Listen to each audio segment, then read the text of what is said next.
ওখানে যে strong room রাখা হয়েছে তার মনিটর কোথায় জানা নেই। নিয়ম মতো যেমন সিল করা হয়েছে স্ট্রং রুমে, সেখানে ক্যামেরা লাগার কথা সিসিটিভির, এবং এক জায়গায় একটা মনিটর থাকবে, ভেতরে স্ট্রং রুমের সামনে ওখানে সেন্ট্রাল ফোর্স থাকবে, বাইরে পুলিশ আছে। মনিটর কোথায় খুঁজে পাচ্ছে না আমাদের লোকেরা গিয়ে রাত্রেবেলা, কী হচ্ছে কিছু বোঝা যাচ্ছে না, ভেতরে ঢুকতে দিচ্ছে না। তো সেখানে পাহারাদার ডে অ্যান্ড নাইট সব পার্টির লোকেরা আছে, আমাদেরও একজন করে থাকে, তাদের রেজিস্ট্রেশন আই কার্ড দেওয়া হয়েছে। তো তারা খুঁজে পাচ্ছে না, তাই কমপ্লেন করেছে। তখন আমাদের এজেন্টরা গেছে, গিয়ে দেখছে কোথাও কিছু নেই। তখন এই প্রশ্ন তুলেছি, কথা হয়েছে, তারা বলছে মনিটর সরিয়ে সামনে করবে, কারণ মনিটর থেকেই বোঝা যাবে, কাউকে ভিতরে ঢুকতে দেওয়া হবে না। সেটা ছিল না। মমতা ব্যানার্জি যদি কী বলে নন্দীগ্রাম দেখিয়ে, সিঙ্গুর দেখিয়ে ভোট জিততে পারেন, তো ওনার এত বড় অপকর্ম, ওটা কেন আমরা লোককে ভুলতে দেবো? ওইটা নয়, এর চেয়েও বড়ো অপকর্ম আরও বেরোবে। কারণ যেটা চলছে সন্দেশখালিতে, এখনও শাহজাহানের মেজো ভাই যে এখনও অ্যাবসকন্ডেড, তার লোকেরা গিয়ে এখনও ভয় দেখাচ্ছে গ্রামেগঞ্জে মহিলাদের, তাই তাদের রাত জাগতে হচ্ছে। পুলিশ কেস দিয়ে তুলে নিয়ে যাচ্ছে যাকে তাকে, পরিবারের মহিলারা বাধ্য হয়ে রাস্তায় নেমেছেন, তাদেরকেও ছাড়া হচ্ছে না, চুলের মুঠি ধরে নামানো হচ্ছে। এই যে ভয়ঙ্কর পরিস্থিতি, ওরা চাইছে এইভাবে ওখানকে ভোটটা করতে। কিছু গ্রামের তো সব পুরুষরা ঘর ছাড়া হয়ে গেছেন, ভোট পর্যন্ত ওরা গায়ের জোর দেখিয়ে ভোট করতে চাইছে, জিততে চাইছে। কিন্তু ওখানকার মহিলারা যেভাবে প্রতিরোধ করছেন, সারা ভারতবর্ষে এটা একটা উদাহরণ তৈরি হয়ে গেছে। হুগলি লোকসভা কেন্দ্রের দুটো আসন, শ্রীরামপুর এবং হুগলি, সেখানকার তৃণমূল প্রার্থীদের ঘিরে দলেরই কর্মীদের একটা বড় অংশ তারা ক্ষুব্ধ। আবার হাওড়াতে প্রসূন বন্দ্যোপাধ্যায়, তার বিরুদ্ধে ক্ষুব্ধ নেতাদের একাংশ রথিনবাবুর সঙ্গে সরাসরি হাত মিলিয়ে বলেছেন আমরা আপনার সাথে কাজ করব। প্রথম কথা, রথিনবাবুর মতো ডাক্তার, স্বনামধন্য ব্যক্তি, তিনি ওখানে কর্পোরেশনের মেয়র ছিলেন তাদের পার্টির, তাকে কিছু করতেই দেওয়া হয়নি।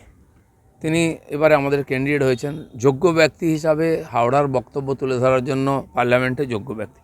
কিন্তু টিএমসি খালি ওখানে নয়, সব জায়গায় তাদের আর এমপিদের নিয়ে, তাদের ক্যান্ডিডেট নিয়ে ক্ষোভ আছে। কারণ ক্ষমতাশীল পার্টি আছে বলে তারা কিছু করেন না, অনেকে দেখতে পাওয়া যায় না, তাই অনেকে টিকিট কাটতে হয়েছে সিটিং এমপির। আর প্রশ্ন হচ্ছে যে বিজেপির এমপি কোথায়? বিজেপির এমপিরা লেগে আছে, পার্লামেন্টে আছে, এখানেও আছে, কিন্তু ওদের এমপিরা কোথায়? আমরা নয়, তাদের পার্টির লোকেরা আজকে প্রশ্ন তুলছেন, বিক্ষোভ দেখায়, এমনকি দেবের বিরুদ্ধেও বিক্ষোভ উঠেছে। কারণ তিনি ঘাটালেও যান না, তিনি পার্লামেন্টেও যান না। ঠিক একই কথা অভিষেক ব্যানার্জিও, তিনি যান না, সরকারি তন্ত্র দিয়ে যেটুকু কাজ করেন, সাধারণ মানুষের সঙ্গে কোনো সম্পর্ক থাকে না। কলকাতা আশপাশের সমস্ত এমপিদের একই ঘটনা, তাদের কর্মীদেরই খোঁজখবর নেন না। আজকে সুযোগ পেয়েছেন তারা, সেই প্রশ্ন তুলছেন। বদলা নয়, বদল চাই, একসময় এইটা ট্যাগলাইনটা উঠেছিল, কিন্তু এখন তো উল্টো সুর দেখছি, বলছে বদলার রাজনীতি। নন্দীগ্রামের সভামঞ্চ থেকে মমতা বন্দ্যোপাধ্যায় ডাইরেক্ট বদলা বলছে। মমতা ব্যানার্জি বলেন একরকম, করেন একরকম, চিরদিনই এরকম ওনার দ্বৈত চরিত্র। এখন সব হয়ে গেছে, মানুষ ভোট দিচ্ছে না, তাই ভয় দেখাচ্ছেন বলে। আমার ওখানে বর্ধমানে মন্তেশ্বর এলাকায় একজনকে খুন করা হচ্ছে, বাকিদের ভয় দেখানো হচ্ছে। এখনও অলরেডি অনেক লোক ওই এলাকা ছেড়ে চলে গেছে, যারা আমাদের হয়ে কাজ করেছিল। তো এই ধরনের ভয়ের পরিবেশ আগের থেকে তৈরি করা হচ্ছে, যাতে ভোটটাকে প্রভাবিত করা যায়। কিন্তু আমি বলে দিচ্ছি, লোকে আর ঘুরেও টিএমসির দিকে তাকাবে না। যে মহিলাদেরকে 500 টাকা দিয়ে উনি কিনে নিয়েছেন, বলছেন 1000 টাকা দেবেন, তারা সবচেয়ে বেশি আজকে তার বিরুদ্ধে ভোট দিচ্ছেন, তারা সবচেয়ে বেশি বীতশ্রদ্ধ। কালকে মমতার পরে আজকে অভিষেক, শুভেন্দুর গড় বলে বারবার ওই জায়গাটাকে টার্গেট করা হচ্ছে, ওখান থেকে ভোট ছিনিয়ে নেওয়ার চেষ্টা। না, ওনারা যত যাবেন ভোট কমবে, কারণ ওনারা যে অত্যাচার করেছেন, যে ওখানে দুর্নীতি করেছেন, তার জবাব মানুষ দেবে। পূর্ব মেদিনীপুরের মানুষ খুবই সচেতন, শিক্ষিত, বুদ্ধিমান মানুষ, তারা ওইসবে আর শুনবেন না। খালি ওখানে নয়, জঙ্গলমহলেও আমি দেখেছি, বারবার যেতেন। বর্ধমানে 18 দিন মমতা ব্যানার্জি ছিলেন, কিন্তু একটা সিটও জিততে পারবেন না। দাদা, ডোমজুড় জুড়ে পড়ল পোস্টার কল্যাণ বন্দ্যোপাধ্যায় এবং কল্যাণ ঘোষের বিরুদ্ধে, সব জায়গায় 25,000-এর বেশি ভোটে হারবে। এমপিদের বিরুদ্ধে এবং নেতাদের বিরুদ্ধে, যারা স্থানীয় নেতা, সবচেয়ে বেশি অত্যাচার ওরা করেছে, টাকা তুলেছে, ভয় দেখিয়েছে, কেস দিয়েছে। সবচেয়ে বড় যেটা এবারে দেখার বিষয়, সেটা হচ্ছে মুসলিম সমাজ, যারা ওদের ব্লক ভোটার ছিলেন, তারা কিন্তু রিভেঞ্জ করেছেন সব জায়গায়। তারা বিজেপিকেও ভোট দেবেন, কিছু লোক জোটকে ভোট দেবেন, তারাই ঠিক করেছেন এবার টিএমসিকে হারাবেন। সেজন্য তাদেরকে বেশি ভয় দেখানো হচ্ছে, কিন্তু কোনো রাস্তা নেই। তারা টিএমসির আসল ডুব বুঝতে পেরেছেন, যেমন কংগ্রেসকে ছেড়ে দিয়েছিলেন, যেমন সিপিএমকে ছেড়ে দিয়েছিলেন, এবারে টিএমসিকে ছেড়ে দেবেন। রাজ্যপালের বিরুদ্ধে অল আউট অ্যাটাকে তৃণমূল কংগ্রেস, আজকে তৃণমূল ছাত্র যুবদের অপসারণ চেয়ে রাজভবন অভিযান। এই যে মক ফাইট ওরা করছে ফালতু ইস্যু নিয়ে, এটা লোকে টিএমসিকেই বিশ্বাস করে না, সেজন্য তার আন্দোলনের কোনো গুরুত্ব নেই।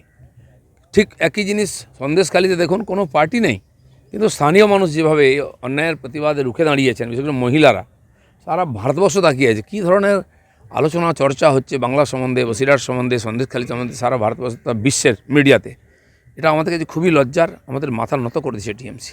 রাজ্যপালের যে আসন, সেই আসনটা আপনার কি মনে হয় ওনার আপাতত পদত্যাগ করে তদন্তে সাহায্য? দেখুন, টিএমসি কেন, কংগ্রেসও এরকম করেছে, সুপ্রিম কোর্টের জজের বিরুদ্ধে ইমপিচমেন্ট প্রস্তাব নিয়ে এসছে, স্পিকারের বিরুদ্ধে। এরা এই পদগুলোকে একদিন কাজে লাগিয়েছে, যখন কাজে লাগাতে পারছে না তাকে বদনাম করছে, চেষ্টা করছে। রাষ্ট্রপতি, রাজ্যপাল, কাউকে এরা ছাড়েনি। এতে ওদের কিছু যায় আসে না, রাজনীতি এবং সমাজের যে আস্থার কেন্দ্র সেগুলো মানে কালিমা লিপ্ত হয়ে যাচ্ছে। দাদা, স্ট্রং রুমের বাড়তি নিরাপত্তা চেয়ে আপনার নির্বাচন কমিশনের দ্বারস্থ কেন? ওখানে যে স্ট্রং রুম রাখা হয়েছে তার মনিটর কোথায় জানা নেই। নিয়ম মতো যেমন সিল করা হয়েছে স্ট্রং রুমে, সেখানে ক্যামেরা লাগার কথা সিসিটিভির, এবং এক জায়গায় একটা মনিটর থাকবে। ভেতরে স্ট্রং রুমের সামনে ওখানে সেন্ট্রাল ফোর্স থাকবে, বাইরে পুলিশ আছে। মনিটর কোথায় খুঁজে পাচ্ছে না আমাদের লোকেরা গিয়ে রাত্রেবেলা, কী হচ্ছে কিছু বোঝা যাচ্ছে না, ভেতরে ঢুকতে দিচ্ছে না। তো সেখানে পাহারাদার ডে অ্যান্ড নাইট সব পার্টির লোকেরা আছে, আমাদেরও একজন করে থাকে, তাদের রেজিস্ট্রেশন আই কার্ড দেওয়া হয়েছে। তো তারা খুঁজে পাচ্ছে না, তাই কমপ্লেন করেছে। তখন আমাদের এজেন্টরা গেছে, গিয়ে দেখছে কোথাও কিছু নেই। তখন এই প্রশ্ন তুলেছি, কথা হয়েছে।